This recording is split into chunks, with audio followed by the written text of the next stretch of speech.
Audio Jungle।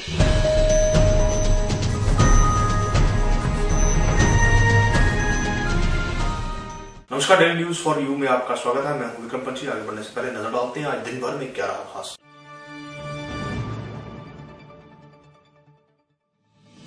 Jammu प्रांत में बारिश हुआ, कश्मीर प्रांत में बर्फबारी के चलते राष्ट्रीय राजमार्ग यातायात के लिए बंद।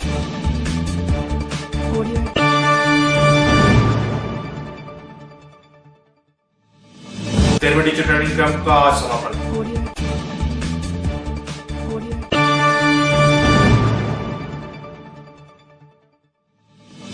रजौरी में कांग्रेस के पूर्व मंत्री शबीर खान द्वारा की गई प्रेस वार्ता।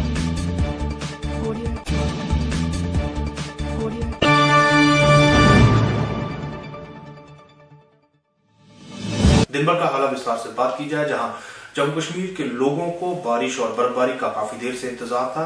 कहा जाता है कि 31 दिसंबर पर अक्सर बारिश या बर्फबारी होती है, लेकिन पिछले वर्ष ऐसा कुछ भी देखने को नहीं मिला और नए वर्ष के आगमन के बाद भी लोग निराश ही नजर आए। पर आज लोगों में खुशी की लहर देखने को मिली जब जम्मू प्रांत में हल्की बूंदाबांदी और कश्मीर प्रांत में बर्फबारी लगातार जारी है। वही बात की जाए अगर कश्मीर प्रांत की, तो कश्मीर प्रांत में सुबह 6 बजे से ही भारी बर्फबारी हो रही है, जिसके चलते कश्मीर घाटी के लोग काफी खुशी जाहिर कर रहे हैं। कश्मीर घाटी के लोगों का कहना है कि पिछले काफी दिनों से उन्हें इस बर्फबारी का इंतजार था, क्योंकि आने वाले समय में फसलें अच्छी नहीं हो पाएंगी, जिस वजह से उन्हें काफी चिंता सता रही थी। लेकिन अब इस बर्फबारी के बाद उन्हें लगता है कि फसलों में अब दोबारा से वो हरियाली देखने को मिल पाएगी।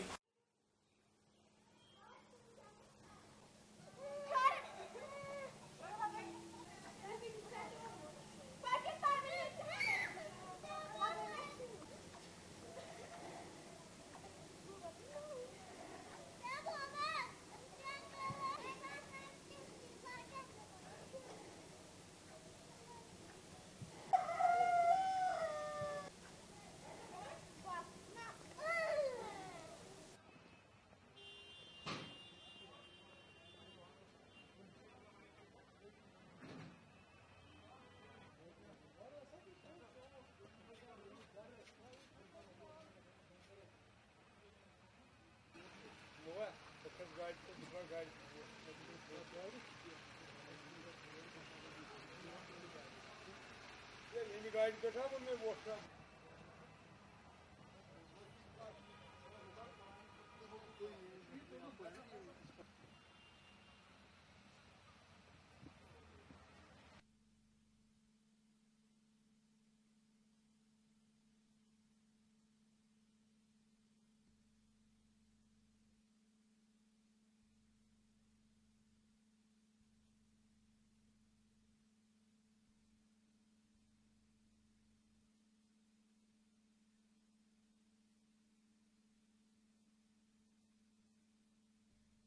बर्फबारी को बहुत एंजॉय किया। पिकनिक पे नहीं जा सकते थे मगर हमने घर पे इसका लुत्फ उठाया और हमें फ्रेंड्स के साथ स्नो फाइटिंग की। हमें बहुत मज़ा लगा। हमने अपने घरों में खेला और हम पिकनिक नहीं जा सकते थे, हमने घर में बहुत सारा खेला।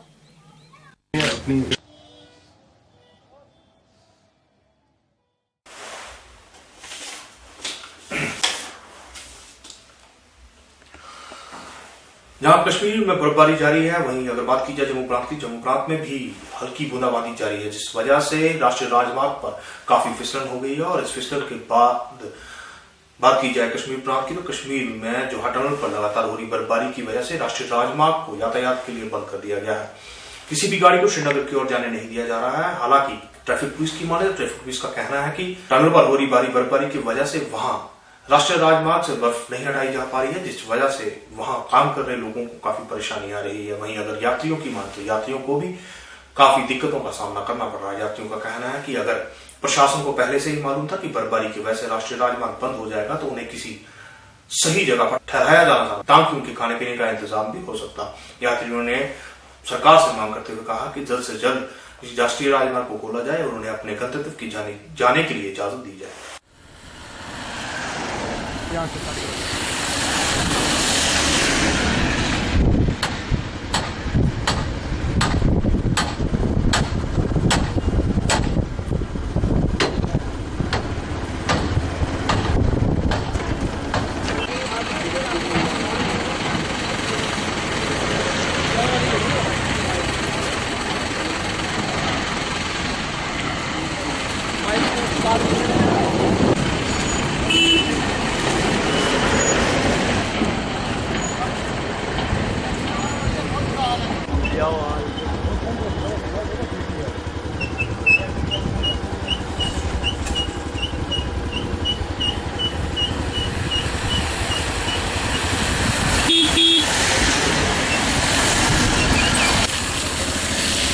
व्हीकल रखो।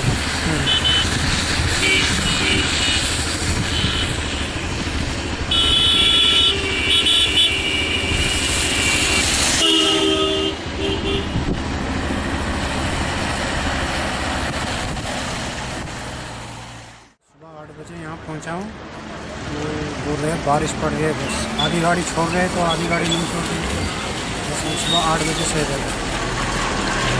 तो क्यों? आगे तो बोल रहे हैं बर्फ़बारी नहीं हो रही। जो सुबह से मेरे साथ एक गाड़ी था वो तो रामसू भी पहुँच गई, लेकिन हमें खाली कश्मीरी गाड़ियों को रोका, बाकी किसी को नहीं। रामबन वाबन गाड़ियों को तो छोड़ दें। तो सुबह से कितनी गाड़ियों को रोका गया है? सुबह से बस खाली श्रीनगर की और अनंतनाग की गाड़ियों को रोका है, बाकी किसी को नहीं।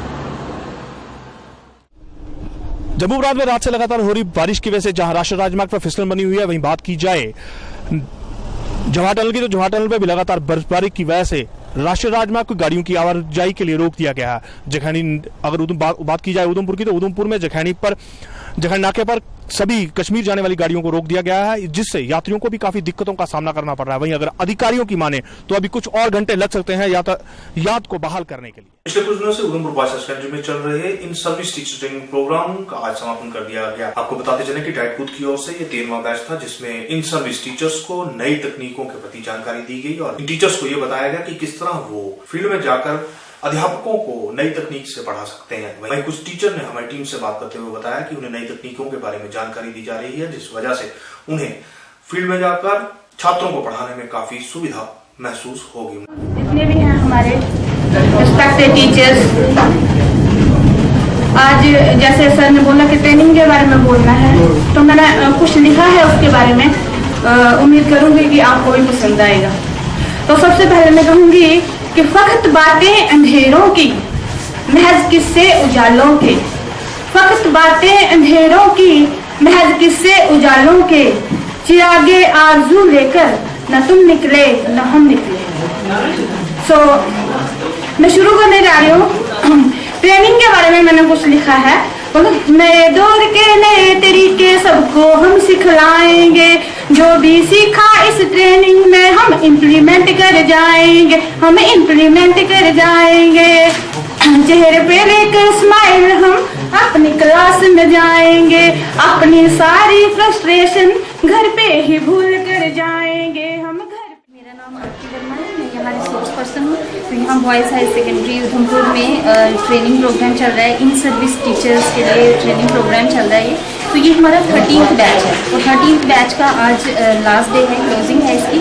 तो यहाँ हम क्या कर रहे हैं कि सारे टीचर्स को बड़ी अच्छी अच्छी प्रैक्टिसेस जो हैं वो सिखा रहे हैं, अच्छी टेक्निक्स, न्यू टेक्निक्स जो हैं वो सिखा रहे हैं, जो ये स्कूल में जाके इम्प्लीमेंट करेंगे। और इसका आने वाले टाइम में हमारे स्कूलों में बहुत ज़्यादा बेनिफिट होगा, क्योंकि ये सारी टेक्निक्स लगा के हमारा जो एजुकेशन सिस्टम है वो अपग्रेड होगा और बड़ी सारी चेंजेस इसमें जो है वो आएंगे। प्रधानमंत्री के नोटबंदी के फैसले के बाद जहां 50 दिन पूरे हो चुके हैं, वहीं अब विपक्ष द्वारा उनके खिलाफ सवाल उठाए जा रहे हैं। इसी के चलते आज रजौरी में पूर्व मंत्री शबीर खान द्वारा एक प्रेस वार्ता की गई, जिसमें उन्होंने बोलते हुए कहा कि प्रधानमंत्री द्वारा जो नोटबंदी की गई थी उससे आखिर किसको फायदा हुआ है, प्रधानमंत्री को उसका जवाब देना चाहिए। वहीं उन्होंने बोलते हुए कहा कि पिछले दिनों देश में कई लोगों की मौत नोटबंदी के चलते हुई है, उसका जिम्मेदार कौन है, इसके लिए भी प्रधानमंत्री को सामने आना चाहिए और उनके परिवारों को मुआवजा देना चाहिए।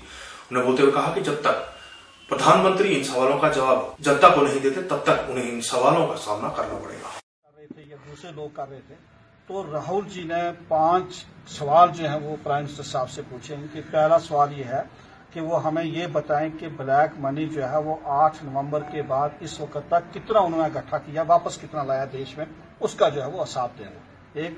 और दूसरा ये है कि जो इस हमारे मुल्क को इकोनॉमिकली जो लॉस हुआ है वो कितना लॉस हुआ है। और तीसरा ये है कि इसकी कोई जो है वो पहले से जो कोई इस किस्म की जो है वो प्लानिंग जो है वो नहीं की गई है। देश का चाहे गरीब आदमी है, चाहे अमीर आदमी है, चाहे मजदूर है, चाहे इंडस्ट्रियलिस्ट है, सब आदमी ने जो है वो सफर किया। पूरे देश के जो लोग हैं उन्होंने सफ़र किया और बड़े मैं कहूँगा कि मुश्किल दौर से जो है वो इस देश की आवाम जो है वो उसके 8 नवंबर के बाद जो है वो कर रहे हैं। और कितने लोग उनकी जानें जो हैं। राजौरी के विधायक कमर चौधरी द्वारा आज 2 हैंडपंप का उद्घाटन किया गया।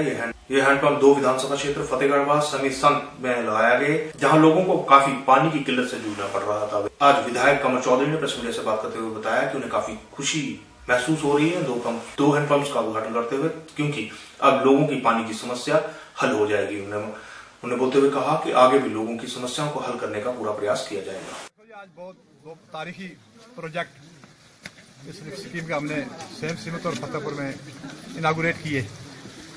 मैं PHE मिनिस्टर जनाब श्याम चौधरी साहब का, उनकी मैनेजमेंट SC PHE हाइड्रोलिक जनाब चौधरी रफीक साहब, मेरे भाई उसार खान साहब एक्शन AWE और यहाँ की आवाम का शुक्रिया अदा करता हूँ कि इस मौसम के बावजूद यहाँ पे आए और हमारे तकरीबन 9 करोड़ के प्रोजेक्ट सेक्शन हुए आज। हमें उम्मीद है कि इसके एडजाइनिंग एरिया की जितनी आवाम जो इस कोशिश में थी कि उनको साफ सुथरा पानी मिले और वो कुछ नहीं चाहते थे। यहाँ बड़ी एलीट क्लास है, बड़े पढ़े लिखे बाशूर लोग हैं और पानी की वजह से परेशान थे। आज हमारा बहुत एक ख्वाब जो हम लिए बैठे थे उसकी तामीर हुई है और उन्हें लोकल ऑफिसरों की वजह से हमारे जो आज यहाँ पे मौजूद हैं इनकी वजह से ये हुआ है।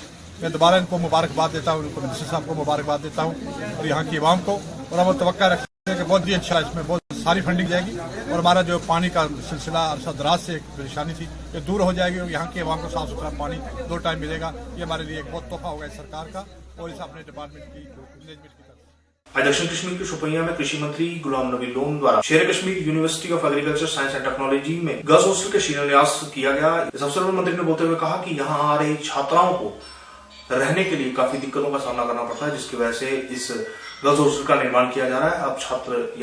अब छात्राएं यहाँ रहकर अपनी पढ़ाई पूरी कर सकती हैं।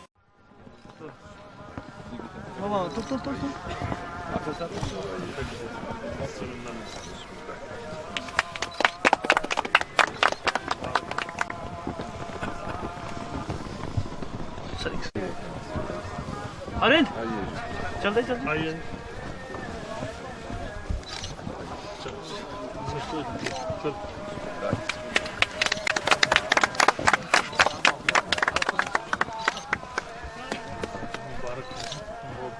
तो आपको मुबारक है और अच्छे मौके पर जी अच्छे मौके पे आज देखिए गुड ओमन कैसा है आज सारी बर्फ है तो इसका ये कॉम्प्लेक्स हमने पूरा गर्ल्स हॉस्टल का complex. Daily news for you के आज के अंक में बस इतना ही। कल आपसे फिर होगी मुलाकात, तब तक मुझे और मेरी पूरी टीम को दीजिए इजाजत। नमस्कार। Audio Jungle.